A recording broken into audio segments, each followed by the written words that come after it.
রাতে দেশের বিভিন্ন বিশ্ববিদ্যালয়ে কোটা সংস্কার শিক্ষার্থীদের সাথে ছাত্রলীগ নেতাকর্মীদের ধাওয়া পাল্টা ধাওয়া সংঘর্ষের ঘটনাও ঘটেছে।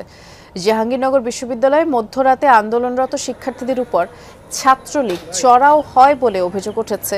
এতে দুপক্ষের মধ্যে ধাওয়া পাল্টা ধাওয়া মারধরের ঘটনা ঘটে। এক পর্যায়ে পুলিশ টিয়ারশেল ও রাবার বুলেট ছুড়ে পরিস্থিতি নিয়ন্ত্রণের চেষ্টা করে। এতে করে অন্তত 40 জন আহত হয়েছে। আহতরা স্থানীয় বিভিন্ন হাসপাতালে চিকিৎসাধীন রয়েছে। অন্যদিকে আন্দোলনরত শিক্ষার্থীরা ভিসির বাসভবন ভাঙচুর করেছে বলে অভিযোগ এসেছে। কুমিল্লা বিশ্ববিদ্যালয়ে আন্দোলনকারী এক শিক্ষার্থীর উপরে হামলার অভিযোগ উঠেছে ছাত্রলীগের নেতাকর্মীদের বিরুদ্ধে। পরে এই হামলার বিরুদ্ধে ক্ষিপ্ত হয়ে রাস্তায় নামেন বঙ্গবন্ধু শেখ মুজিবুর রহমান হলের শিক্ষার্থীরা। আর তাদের অভিযোগ, শাখা ছাত্রলীগের সাবেক সাংগঠনিক সম্পাদক ফেসবুকে একটি পোস্ট করার পরই ক্যাম্পাসে সক্রিয় হয় দলটির নেতাকর্মীরা। এরপরে রাতে ফরহাদ হলে ফেরার পথে তাকে মারধর করা হয়।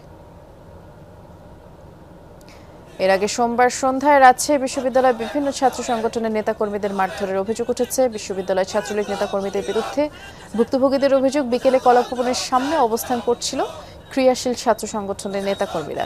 এ সময় মোটরসাইকেলে করে সেখানে যায় বিশ্ববিদ্যালয়ের শাখা ছাত্রলীগের সহসভাপতি মনুমোহন সহ আরও 25 জন নেতাকর্মী। এ ঘটনায় প্রক্টর বরাবর লিখিত অভিযোগও দিয়েছে ভুক্তভোগীরা।